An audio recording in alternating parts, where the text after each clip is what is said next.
How to view Scotia Bank account number. It's pretty simple and a quick process, so without any further delay, let's jump right into the video. Start by heading over to your application Scotia. Once you're in this page, you need to enter your username or the card number in order to log into your account. So enter your username or card number first. Once you have entered, click on Continue. Now enter the password of your account.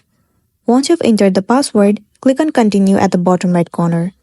It will land you on the home page of Scotia Bank. Once you're in this page, head over to More at the bottom right corner of the screen, and then move into Profile and Settings.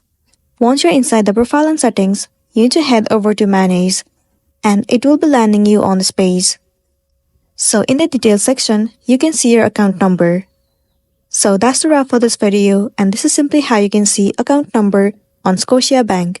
If this video helped you, give it a like and check out our next tutorial. Thank you.